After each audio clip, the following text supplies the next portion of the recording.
À l'aide de cette illustration, on va voir à quoi correspond graphiquement la différentielle dy. Donc soit la fonction y est égale à f de x, et la fonction donc ici dessinée en bleu. On choisit donc un point P qui appartient à cette courbe, et puis on trace la tangente à cette courbe, donc passant par le point P d'abscisse x0. On rajoute ici donc sur la courbe un point Q d'abscisse donc x0 plus h ici, et donc on a le delta y qui est égal à l'image donc du point x0, enfin la différence entre l'image du point x0 plus h et le point d'abscisse x0. Et donc le dy, donc la différentielle ici, ce dy là, c'est une sorte également de delta y, sauf que la différence se fait entre donc l'image du point P, donc ici, et puis par contre notre deuxième point il est situé maintenant sur la tangente ici, au lieu d'être situé sur la courbe ici. Et dans cette illustration, c'est une longueur, donc la différentielle dy est une longueur qui semble un petit peu plus petite que la longueur delta y. Alors maintenant, comment calculer cette longueur dy? On sait par définition donc, que f' de x, enfin f' de x0, c'est égal à la limite quand x tend vers, quand h tend vers 0 de f de x0 plus h moins f de x0 divisé par h. On sait donc, et ça correspond à la pente de la tangente en x0 f de x0. Et si on rajoute ici un point M par exemple, on a que f' de x0, donc la pente de la tangente, c'est égal à y de m moins y de p divisé par x de m moins x de p. Mais par définition, ça ici, c'est le dy, c'est ce qu'on a remarqué avant, que c'était donc la différentielle qui est ici. Et puis, ici, donc c'est divisé par x de m moins x de p, c'est donc notre delta x ici. Et on a donc ici une formule qui lie la différentielle et la dérivée.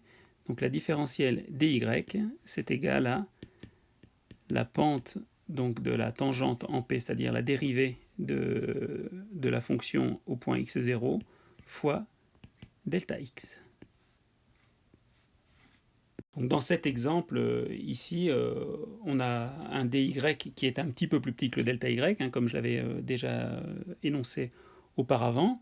Alors si on utilise cette formule dans un exemple concret, par exemple, on prend soit f de x est égal à racine de x, par exemple, et puis on va fixer, fixons x égale par exemple 16, et delta x, donc notre h, qui est égal à 0,2.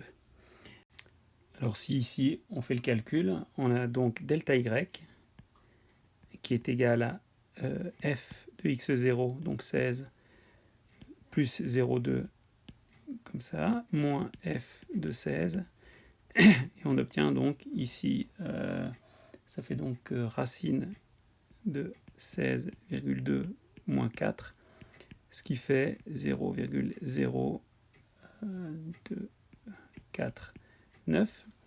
Et puis si on calcule le dy,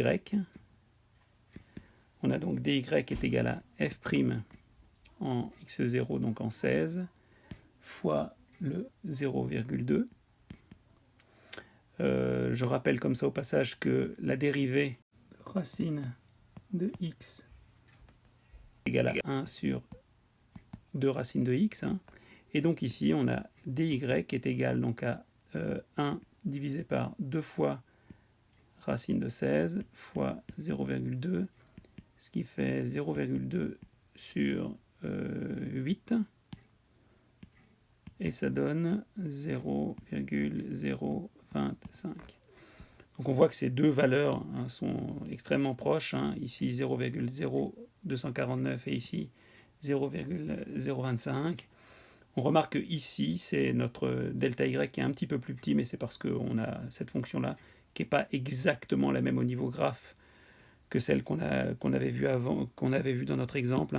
Je rappelle que le graphe de racine de x, c'est quelque chose de cet ordre, environ comme ça, qu'à cette forme-là, et c'est pour ça que dans cet exemple-là, c'est le delta y qui est plus petit que le dx, que le dy.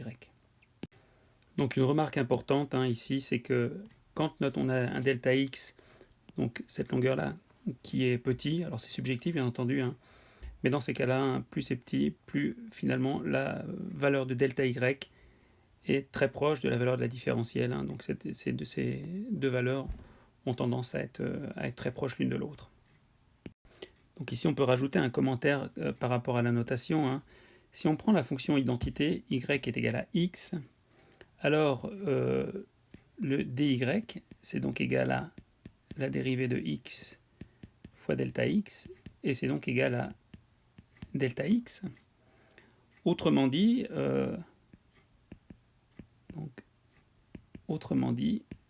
la différentielle de la fonction x, c'est égal à delta x, et donc on note dx est égal à delta x. Et puis donc, on se retrouve avec l'écriture dy est égal à f' de x fois dx. Et ce qui est parfaitement en accord avec le calcul différentiel, puisque quand on avait introduit la dérivée, on avait noté que f' de x, c'était égal à dy sur dx.